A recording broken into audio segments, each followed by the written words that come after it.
মামা আমি হবে একটা ভয়েস দিতেছি, এই ভয়েসটা মামা সবাইরে দিবি, কেউ যাতে বাদ না যায়। যত মানুষের লগে তোর অ্যাড আছে সবাইরে কবি এই ভয়েসটা যাতে সবাইরে পাঠায়।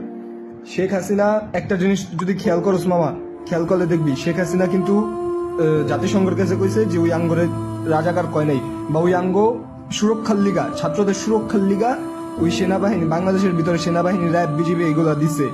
কিন্তু সাধারণ মানুষ তো জানে যে সেনাবাহিনী আর র্যাব এগুলা কি করতেছে, কেমনে যে মানুষ মারতেছে এরা ওরা জানে। কিন্তু হপায় দিনের বেলা হপায় মনে কর কেউ হপায় মনে কর শেখ হাসিনা দেশের বাইরে যাওয়ানোর প্ল্যানিং করতেছে। ওই যদি একবার দেশের বাইরে যেতে পারে মামা, দেশে যদি গণহত্যাও হয় তাও এটা পরে কেউ ধরতে পারবো না, কারণ ওই দেশের বাইরে। আর ওই র্যাব যে কয়টা খবর পাইছস যে ছাত্রলীগের একটা জিনিস কিন্তু জানোস, ছাত্রলীগের পোলাপাইন হপায় সবাই সামনে আইতেছে না, অল্প কয়েকজন আইছে, বাকি সবাই সব জায়গায় লুকায় রইছে। আর আজকে গণহত্যা